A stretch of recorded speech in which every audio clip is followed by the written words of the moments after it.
ഓം ശാന്തി.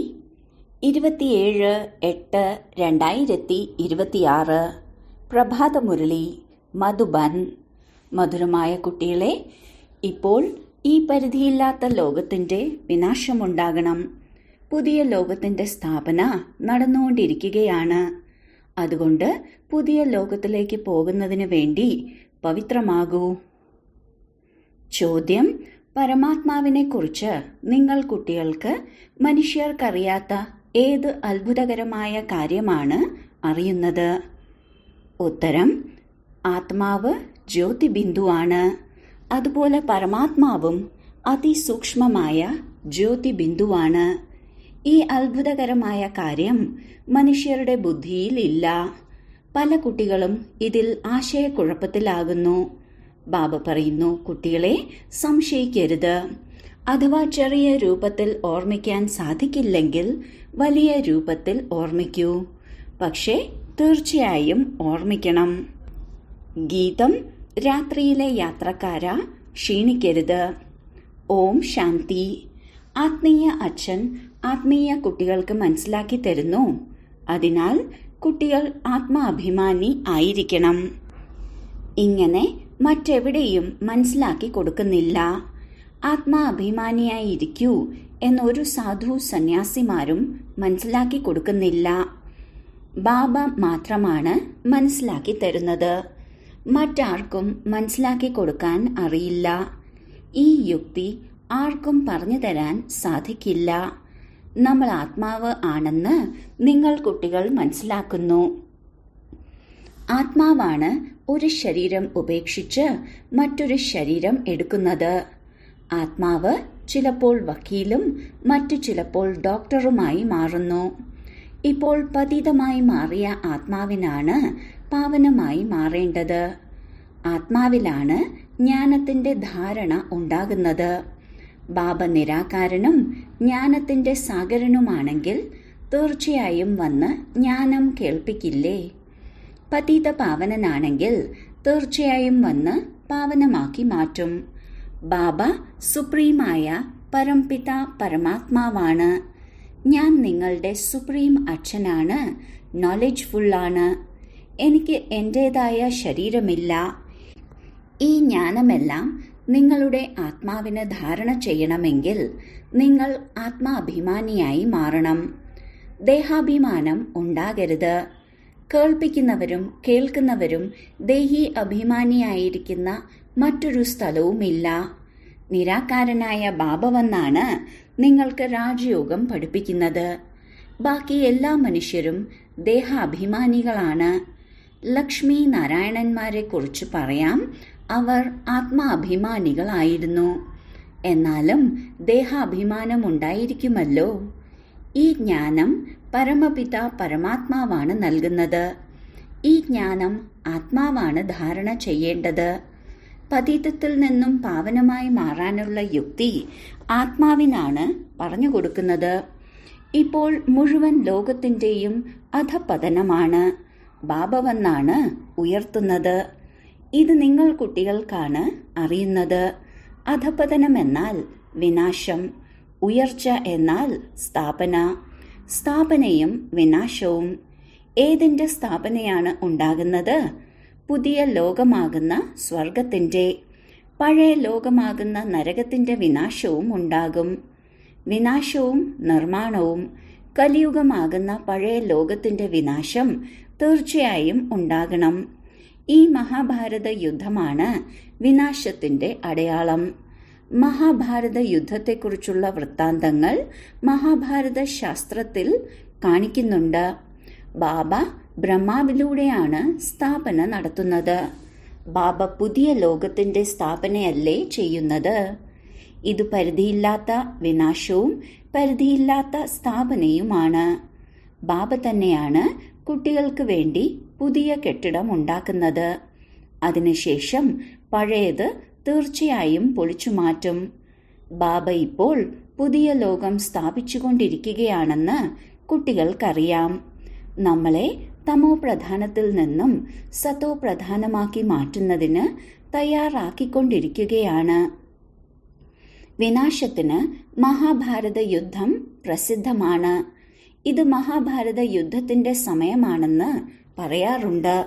മഹാഭാരതത്തിന്റെ സമയത്തുണ്ടായിരുന്ന നക്ഷത്രങ്ങളാണ്, അതായത് ആത്മാക്കളാണ് ഇപ്പോൾ പരസ്പരം കണ്ടുമുട്ടിയിരിക്കുന്നത്. ഏണിപ്പടിയുടെ ചിത്രത്തിൽ ഭാരതത്തിന്റെ ഉയർച്ചയുടെയും താഴ്ചയുടെയും അത്ഭുതകരമായ കഥ എന്നെഴുതി വെച്ചിട്ടുണ്ട്. ഈ വരിയിൽ കൽപ്പകൽപ്പം എന്ന വാക്ക് കൂടി വരണം. മനുഷ്യർ തുടക്കം മുതൽ അവസാനം വരെ 84 ജന്മങ്ങൾ എടുക്കുന്നു. ഇതും നിങ്ങളുടെ ബുദ്ധിയിലുണ്ട്. മനുഷ്യരുടെ ബുദ്ധി ഗോദ്രേജിന്റെ പൂട്ടിട്ട് പൂട്ടിയിരിക്കുകയാണ്. ഈ കാര്യങ്ങൾ അറിയേണ്ടത് മനുഷ്യരാണ്. ആത്മാക്കൾ ഈ സൃഷ്ടിയാകുന്ന നാടകത്തിൽ വന്നാണ് പാർട്ട് അഭിനയിക്കുന്നത്. നാടകത്തിലെ രചയിതാവിനെയും സംവിധായകനെയും മുഖ്യ അഭിനേതാക്കളെയുമെല്ലാം അറിയണമല്ലോ. ഇപ്പോൾ നിങ്ങൾക്ക് ഡ്രാമയിലെ ആദിമധ്യ അന്ത്യത്തെക്കുറിച്ചും നാടകത്തിലെ അഭിനേതാക്കൾ ആരെല്ലാമാണ് എന്നും തുടക്കം മുതൽ അവസാനം വരെ മുഴുവൻ നാടകത്തെക്കുറിച്ചും അറിയാൻ സാധിച്ചു. ഈ ജ്ഞാനം ബാബയിലൂടെയാണ് നമുക്ക് ലഭിക്കുന്നത്. എങ്ങനെയാണ് ഈ സൃഷ്ടിയാകുന്ന ചക്രം കറങ്ങുന്നത്? ഇതിനെയാണ് ആത്മീയ ജ്ഞാനമെന്ന് പറയുന്നത്. ഭൗതികമായ ജ്ഞാനത്തെ തത്വജ്ഞാനം എന്നാണ് പറയുന്നത്. ആത്മീയ ജ്ഞാനത്തെ അല്ലെങ്കിൽ അറിവിനെയാണ് ജ്ഞാനമെന്ന് പറയുന്നത്. ഇപ്പോൾ ഈ കാര്യങ്ങളെല്ലാം കുട്ടികളുടെ ബുദ്ധിയിലുണ്ട്. ഇപ്പോൾ 84 ജന്മങ്ങളുടെ പാർട്ട് പൂർത്തിയാവുകയാണ് എന്ന് കുട്ടികൾക്കറിയാം. ഇപ്പോൾ നമ്മൾ തിരിച്ചു പോവുകയാണ്. എന്നാൽ പതീതമായവർക്കൊന്നും തിരിച്ചു പോകാനേ സാധിക്കില്ല. ഇല്ലെങ്കിൽ ഇത്രയും ജപവും തപവും തീർത്ഥയാത്രയുമെല്ലാം എന്തിനാണ് ചെയ്യുന്നത്? പവിത്രമായി മാറാനാണ് ഗംഗാസ്നാനം ചെയ്യാൻ പോകുന്നത്. പക്ഷെ അതിലൂടെയൊന്നും ആർക്കും പാവനമായി മാറാൻ സാധിക്കില്ല. അതിനാൽ ആർക്കും തിരിച്ചു പോകാൻ സാധിക്കില്ല. മനുഷ്യർ ഒരുപാട് പൊങ്ങച്ചം പറയുന്നു. ഇന്നയാൾ മരിച്ചപ്പോൾ നിർവാണധാമത്തിലേക്ക് പോയി, ജ്യോതിയിൽ ലയിച്ചു എന്നെല്ലാം. ബാബ മനസ്സിലാക്കി തരുന്നു, ആരും തിരിച്ചു പോകുന്നില്ല. എല്ലാ അഭിനേതാക്കളും ഈ സൃഷ്ടിയിൽ തന്നെയാണ് ഉള്ളത്. ഇപ്പോൾ നാടകം പൂർത്തിയാവുകയാണ്. അതിനാൽ എല്ലാ അഭിനേതാക്കളും സ്റ്റേജിലാണ്. ഇപ്പോൾ എല്ലാ അഭിനേതാക്കളും ഈ സൃഷ്ടിയാകുന്ന നാടകശാലയിലാണ്. എല്ലാവരും ഇവിടെ ഹാജരാണ്. ബുദ്ധധർമ്മക്കാരും ക്രിസ്ത്യാനികളുമെല്ലാം എവിടെയാണ് എന്ന് മനുഷ്യർക്കറിയില്ല. മുകളിൽ നിന്നും വന്ന എല്ലാ ആത്മാക്കളും ഈ സമയം തമോപ്രധാനമാണ് എന്ന് നിങ്ങൾ മനസ്സിലാക്കുന്നു. കൽപ്പം മുൻപും തമോപ്രധാനത്തിൽ നിന്നും സതോപ്രധാനമായി മാറിയിട്ടുണ്ട്. ബാബയാണ് വന്ന് സ്ഥാപനയും വിനാശവും ചെയ്യുന്നത്. ഈ ജ്ഞാനം രാജാക്കന്മാരുടെയും രാജാവാക്കി മാറ്റുന്നതാണ് എന്ന് പറയുന്നുമുണ്ട്. കൃഷ്ണൻ പുതിയ ലോകത്തിന്റെ സ്ഥാപന ചെയ്യിപ്പിക്കുന്നില്ല. രചയിതാവ് ഒരു ബാബയാണ്. സൃഷ്ടി പതീതമാകുമ്പോഴാണ് നിങ്ങൾ ബാബയെ വിളിക്കുന്നത് എന്ന് ബാബയാണ് വന്ന് മനസ്സിലാക്കി തരുന്നത്.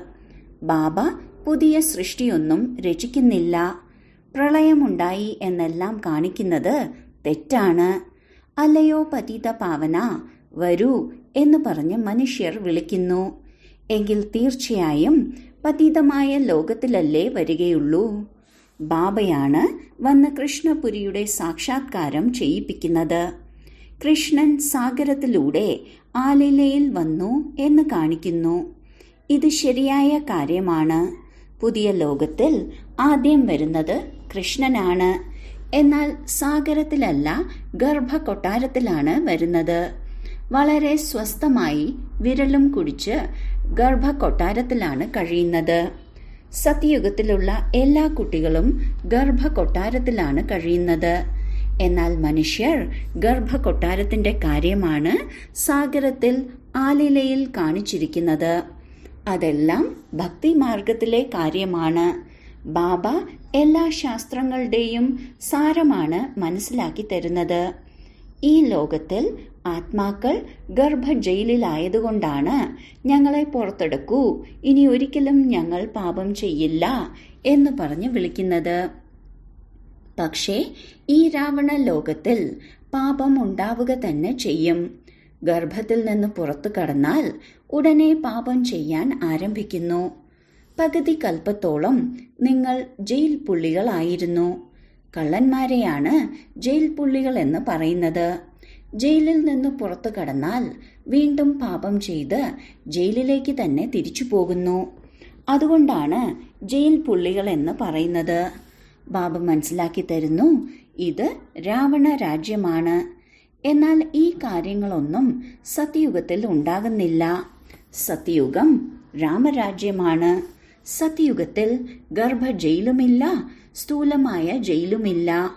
ഈ ലോകത്തിൽ എത്ര മനുഷ്യരാണ് ജയിലിൽ കഴിയുന്നത്?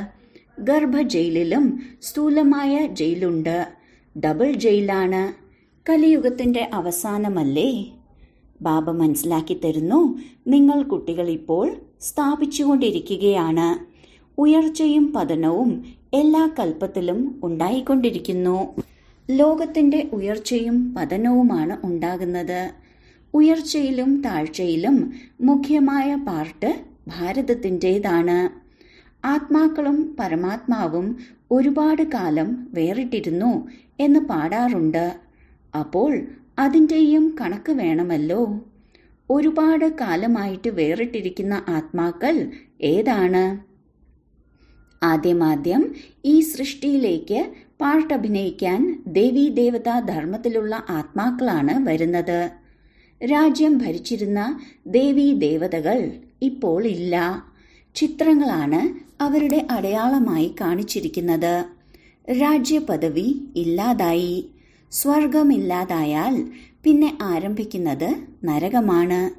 പിന്നീട് വീണ്ടും നരകത്തിൽ നിന്ന് സ്വർഗമായി മാറും. അതിനാൽ പുതിയ ലോകത്തിന്റെ സ്ഥാപനയും പഴയ ലോകത്തിന്റെ വിനാശവുമാണ് നടക്കുന്നത്. പുതിയ ലോകത്തിന്റെ സ്ഥാപന ചെയ്യാൻ കുട്ടികൾ വേണം. പുതിയ ലോകത്തിൽ വസിക്കുന്നവരും നമ്മൾ കുട്ടികളാണ്. അതിനുവേണ്ടി ആദ്യം നിങ്ങൾ ദൈവിക ഗുണങ്ങളുള്ള ദേവതയായി മാറണം. മനുഷ്യനിൽ നിന്നും ദേവത എന്ന മഹിമയുമുണ്ട്.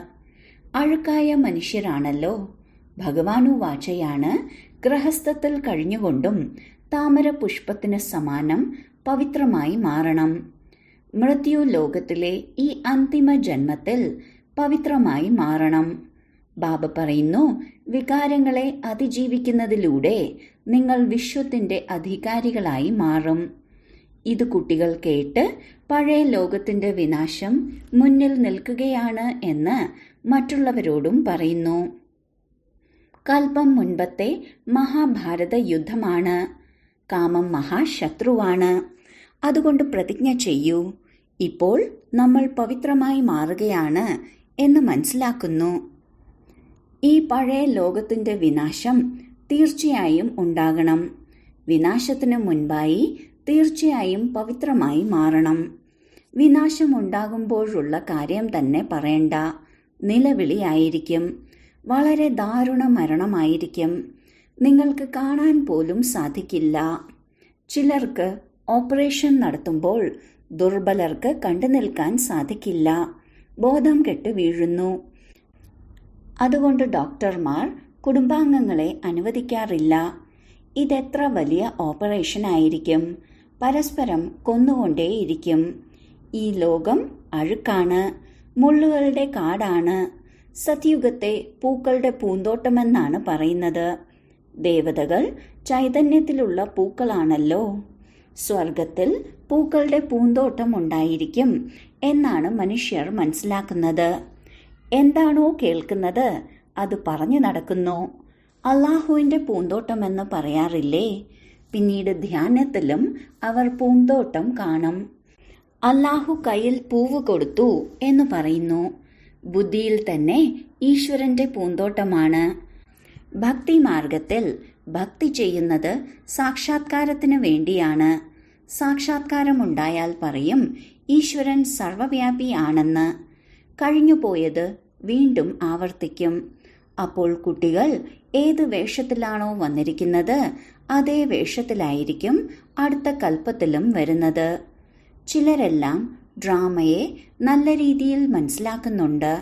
ബാബയുടെ അടുത്ത് ആരെങ്കിലും വരുമ്പോൾ ബാബ ചോദിക്കാറുണ്ട്, മുൻപെപ്പോഴാണ് വന്നിരുന്നത്?